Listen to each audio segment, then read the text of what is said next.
Well, hello, you bearded bastards, and welcome back once again to the Caves of Qud, and we're gonna jump straight into it even faster than we have been. Let's go, let's do it. We all know what's going on at this point. Aecius Rudius, our true kin Praetorian, on his way to the 6-day Stilt. He's level 5 now, and he's cruising right along. We find him in the morning, feeling well rested, and he seems to be enjoying a meal. Ooh. He's gathered some fixings, a flake of shale, a dram of cardamom, a dram of salt, and a smidgen of gentle shale. You see, the flake of shale is distinct from the gentle shale. You know, it's a flake is like it's a rough, abrasive sort of a thing, and then the gentle shale, it's nice and smooth. It really adds to... Anyways, quick look at the map.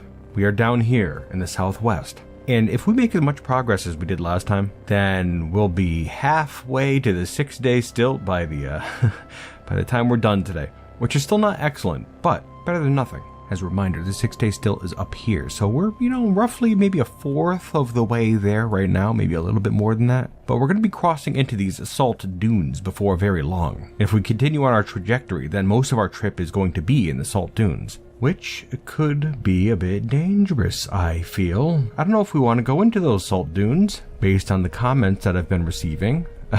Could be a really, really bad idea, I guess. First things first. Okay, we got this water to deal with. A deep pool of salty water. I guess we can try to move north again to enter it and start swimming. I don't know if that's dangerous or what. Let's give it a try, though. Okay, we're swimming, we're wet, kicking our little arms and legs. Okay, hey, that wasn't so bad at all. Noted. And continuing on our way. First thing in the morning, feeling refreshed? It looks like we have a small army of snapjaws to deal with. Well, let's get to it, Aecius.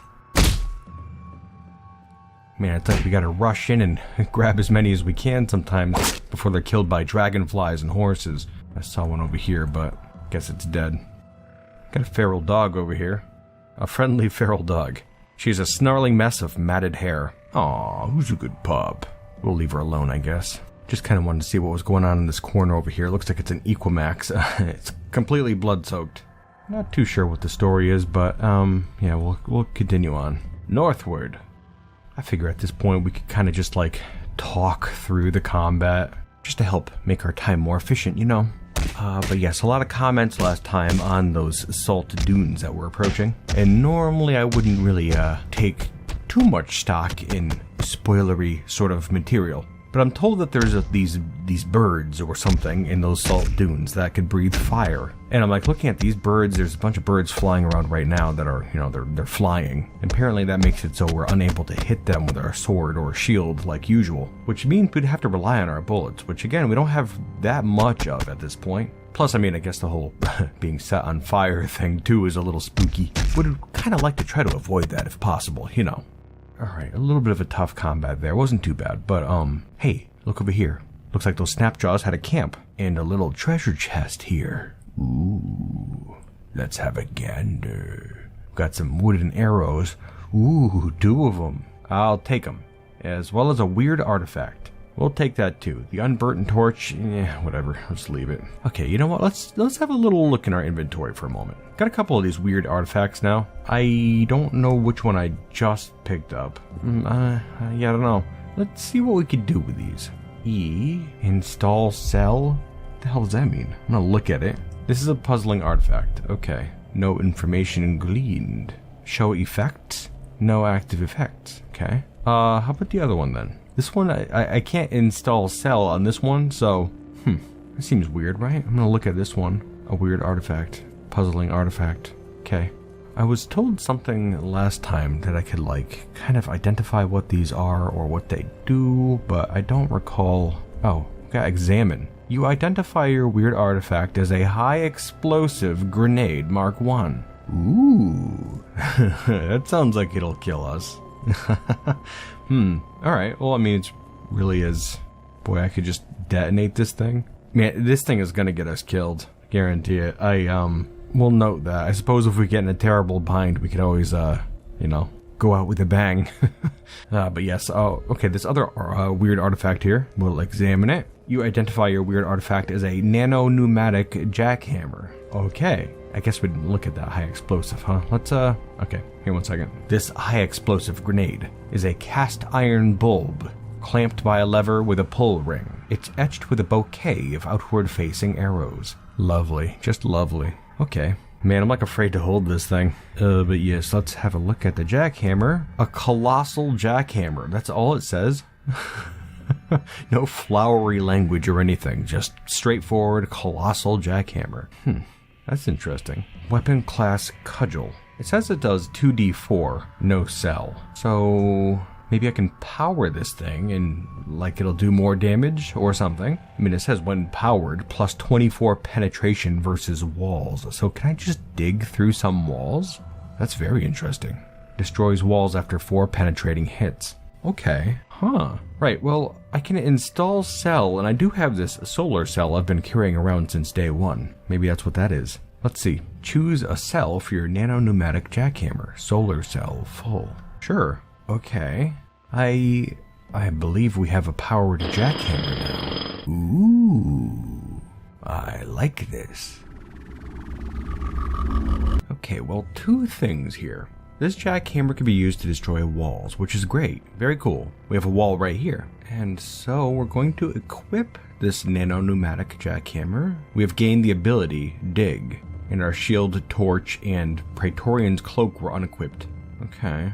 So... oh, okay. Alright. Hey, okay. Yeah, we can dig straight through walls with this thing, huh? I guess that's going to be the trick of it, actually. Gotta have a look at the jackhammer now. It still says that the solar cell is full. Okay. Well, good. Got a good bit of use to it then. That said, I think we're only going to use it, in cases where we need to use it, not just on random walls. One thing I want to check is how heavy this is. 16 pounds. Okay, that's really not that bad. That said, maybe I'll drop some of this other crap. Alrighty, back to it. Northward. Let's go, Aecius. Okay, heading up here through a field of nasty horses. They're just out here killing animals. Okay, well, we'll leave you to it, I suppose. And up here... okay. Well, the first thing I saw was the saw hopper over here. Big whoop. Then up there in the north, we have a bunch of snapjaws. Big whoop. But over there in the west, we have several irritable tortoises. That's probably not good. Takes a long time to kill those things. Well, let's get to it. See how it goes.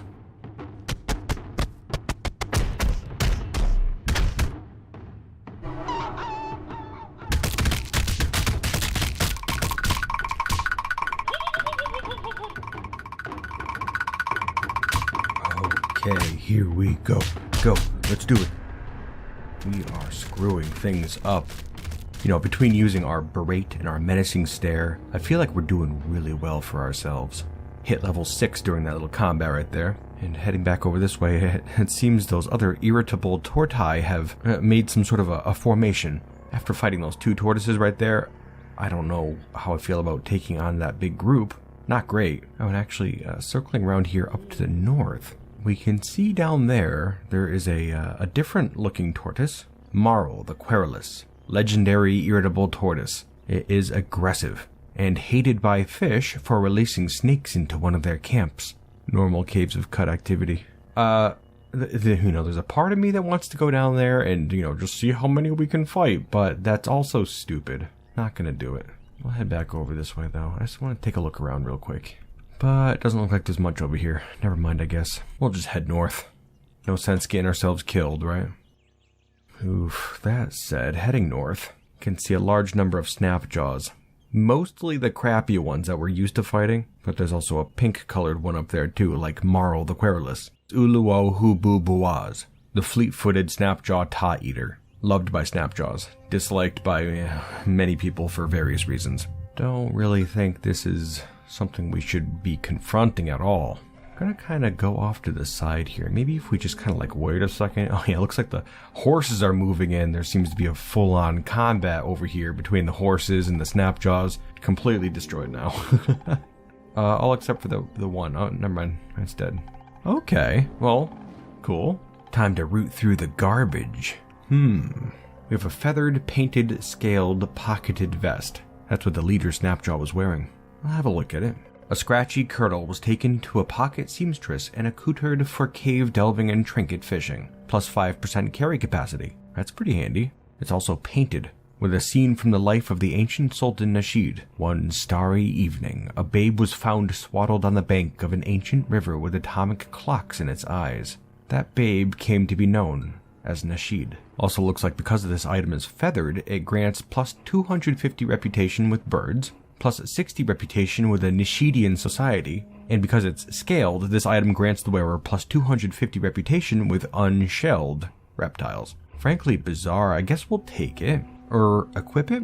Oh, never mind. That causes our chainmail to be unequipped. Maybe we won't take that thing then. We also got this bronze mace here. It's a salty, bloody, slender painted bronze mace. A corm of bell bronze is screw-fitted to a scarred wooden shaft. Weighs less than normal, and is actually painted with that same scene that we saw in the vest. Okay. Well, looking around at the other stuff on the ground here, don't really see that much. Just a bunch of garbage. Well, I'd say that was a pretty productive day. Might as well make camp and level up too. Haven't done that in a while. We'll just whip up a fire and see what we can do. Okay, now. Having a look at our character sheet, well, we have 240 skill points. And not knowing what's good and what's bad, I gotta say, our menacing stare and berate have gone a long way so far. So I am more inclined to look at our persuasion skills. And looking at proselytize, which we cannot get yet, costs a few more points. With that one, we can persuade an intelligent creature to join us. That sounds very interesting. I think we're going to keep saving up our points for that. Might be worth it. And so on that note, we sleep. There's nothing that can be done.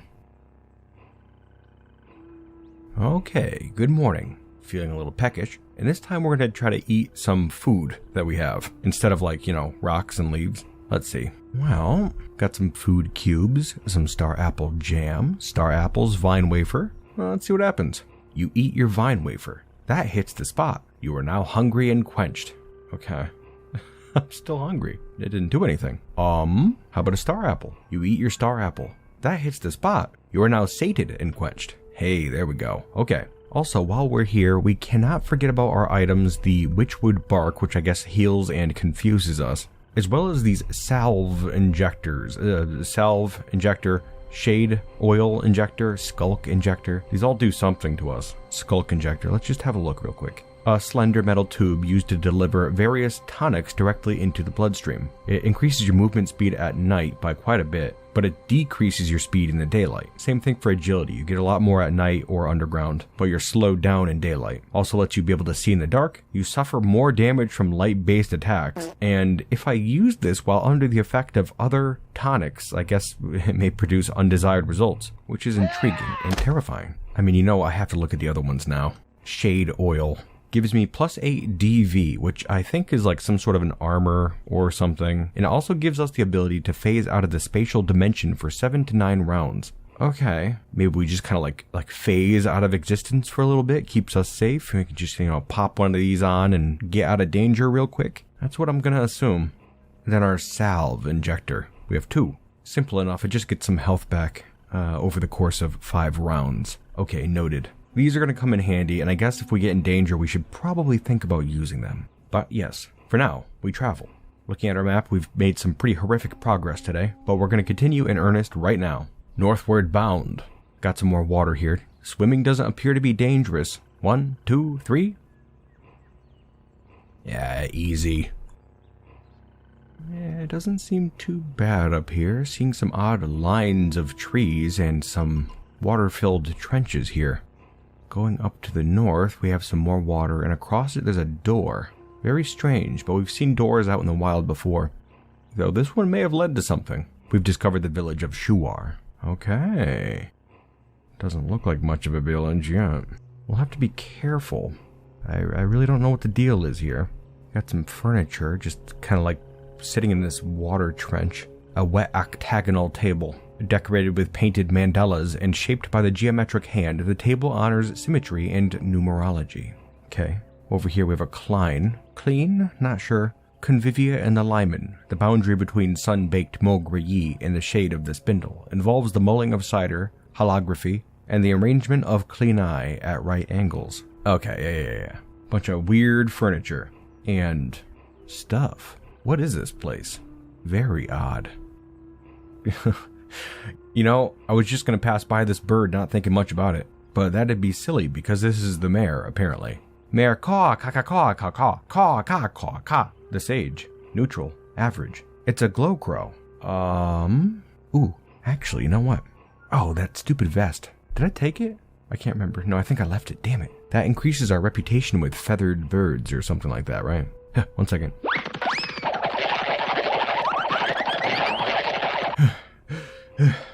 Hello. Alright, let's see. Gonna throw this on real quick. Good day, kind mayor.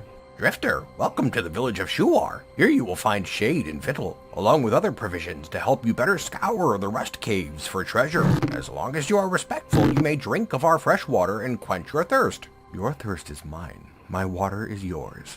I guess we'll do this water ritual. I'm told that I should do this with, like, everyone.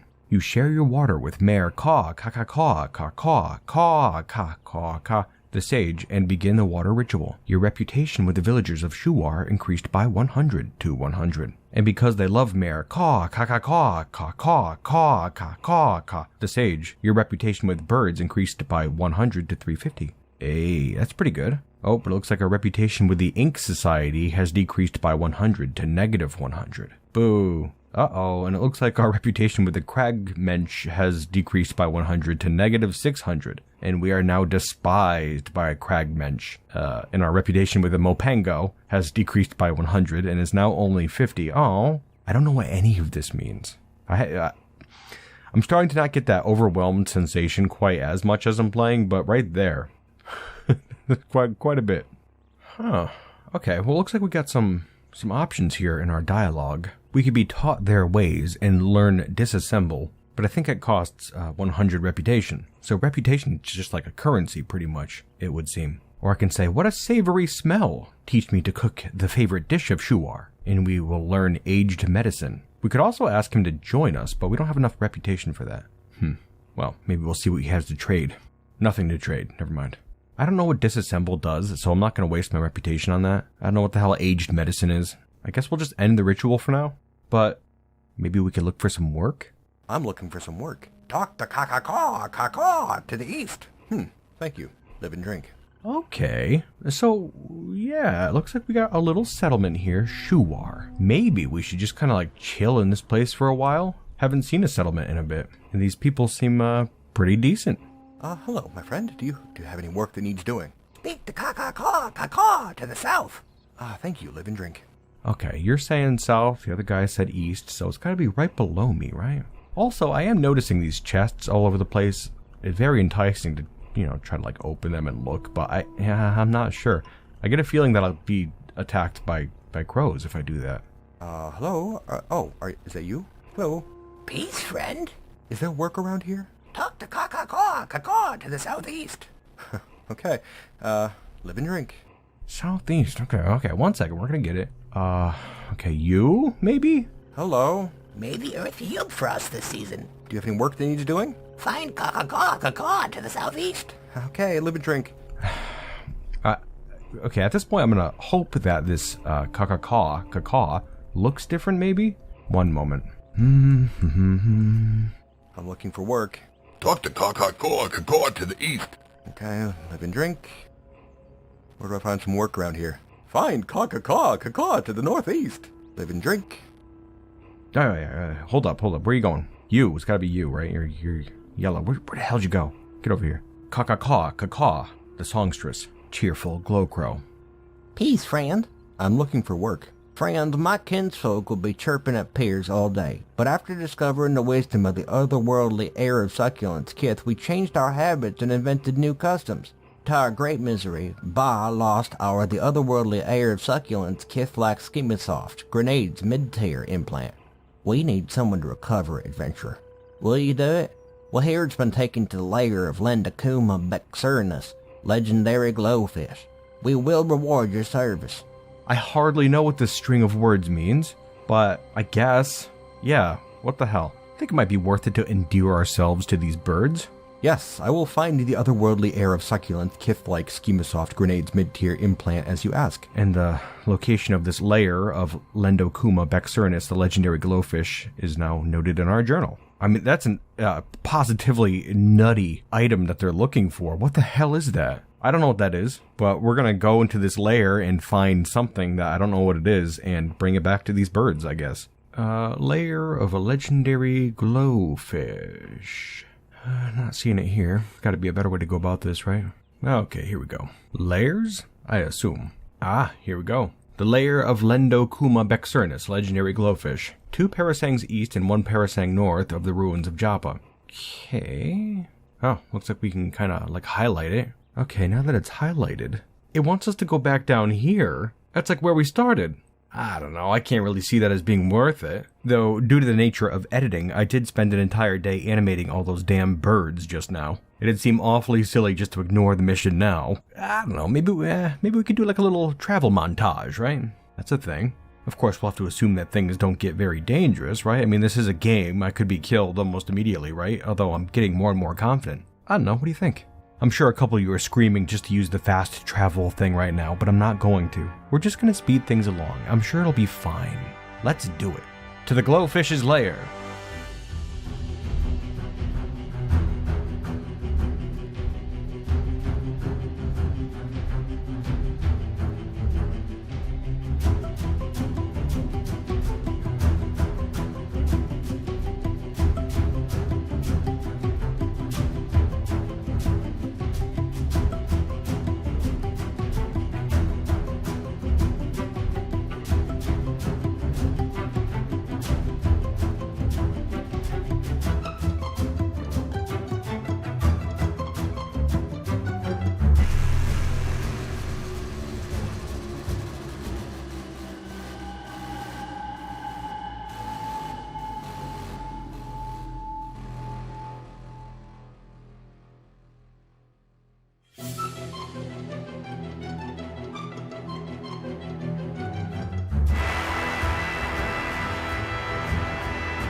Okay, good morning. Or afternoon, I suppose. Our little montage went pretty well, I'd say. Ran into a little bit of trouble at the beginning with that big tortoise guy that we saw earlier, and then we were attacked by snapjaws at one point. That was a little dicey, but not too bad. Turns out just running away from stuff is pretty effective. But, yes. We wandered into this swamp area. It certainly looks different, doesn't it? And when I checked the map, we happened to be right in the exact location of this glowfish's lair. We've made camp, as you could see, and looking around us, there's a whole variety of plants. Got some brine stalk here. Girthy pilings of fibrous salt rot stake out these pools of brine. They belong to no one. Also have some water vine here. Salt gathers in its furrows. It's knotted with moisture-swollen wafers in place of leaves. Also seeing, like, over there, I'm not sure what that is, a glow pad. It says neutral average. A leaf disc gleams through luminous veins. Physical features, bite. We will have to be careful. I don't know where this layer is exactly, but we're going to wander around until we find it. Ooh, actually, that's one other thing we saw, too. There's one in the water here. A glowfish. Luminescent flecks flit beneath the water's surface. Neutral, average, base demeanor is docile. I don't expect we'll have much trouble from these guys, which is great to hear. Just kind of wandering through the area here. I noticed we can't see past this water vine and all this weedy stuff. Makes it a little bit difficult to navigate.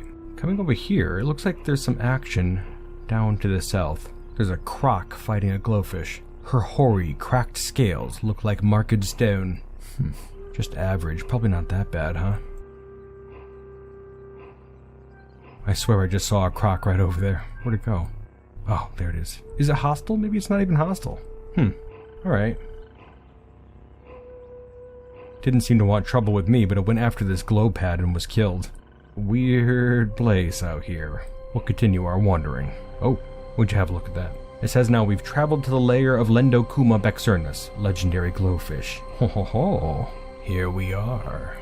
Okay, so just having a look here, already getting bad vibes. Up ahead we could see some walls of tangled mud root, braids of fibrous plant veins, and mesh compacted mud and weep of brackish blood. And beyond that we could see some piles of bones. Tissue was mineralized while it grew and then snapped off the tree of living things to become an artifact of life. This flowery language. Nuts. Okay, we should lock in. Maybe just wait here a second, see what happens. Not seeing much. What's on this wall here? A graffitied, tangled mudroot wall. You've found our treasure? We have a still greater and richer form on the mire? In the mire? I don't know. Hard to make out. Okay. Can see a stairway here that leads down. I wonder if the actual layer is down there. A little bit of a snapjaw action here. Those guys aren't anything to be afraid of anymore. Heading around the area, I don't really want to go near those bones quite yet, but coming up over this way we could see some ruined segments of a bridge, as well as a whole bunch of glowfish. More snapjaws too. Heading up over this way, there's an awful lot of these fish, and they're just ripping these snapjaws apart. But still, the fish don't seem dangerous. Not to me, at least. There is a chest up there, but like, if it's the fish's chest, they're bound to get upset if I take it, right? Seems like a silly thing to think, but we were just in a village filled with talking birds. Not too sure where the lines are drawn at this point. We'll head back down over this way, into these ruins. As night sets in, we have a pre-made campfire over here. Must have been being used by those snapjaws. We'll just tuck ourselves in and wait a little bit. Willing to bet that legendary glowfish is down those stairs over there. Gotta make sure we explore thoroughly first, though. And re-equip our chainmail. Stupid we haven't done that yet.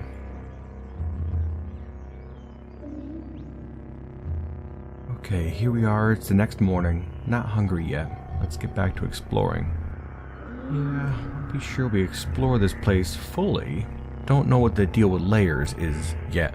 That fish, or the item that it stole, is, it's gotta be around here somewhere. But I don't think it's up here. That said, down here we have an odd little structure. We have a wrought iron fence around this shrine to Nashid, husband of Mazor. We've seen a couple bits of information about this character so far. At the Battle of Duwar, Nashid fought as a mercenary to subjugate urchins. He wielded a rhythmic dagger with such artistry that it became forever known as Rhythmic Might, the ruin of urchins.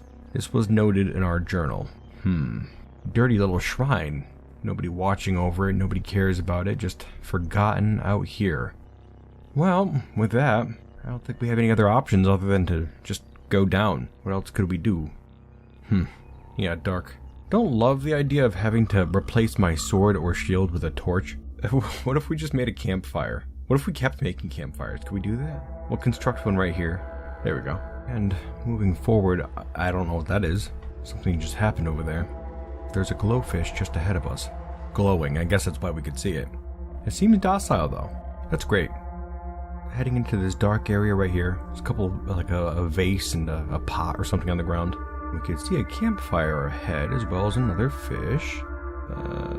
Some sort of something going on up there. I think there's a fire spreading out of that campfire. Oh, looks like that fish was just burned to death maybe. I'm sorry that happened to you. I'm not too sure. Okay, fine. We'll equip a torch, damn it. I don't think we could avoid it. Gonna equip it in our shield hand. And you know what? Something else we're gonna do is assume an aggressive stance. Guess that's just the name of the game now. Walking around and looking for a glowfish. Or, again, the item, whatever the hell it was that we're looking for. Something about a grenade or an implant or something. I'm sure it'll turn up. Just gonna take some looking around. A whole lot of looking around too. Doesn't seem to be much in this place. Dark corridors, occasional water, and glowfish. And a yawning portal that leads into darkness. Kinda terrifying. Well, it's looking like all there is. A couple of little dead ends we haven't touched on yet, but I think we can figure out a way into them. let's get to jacking.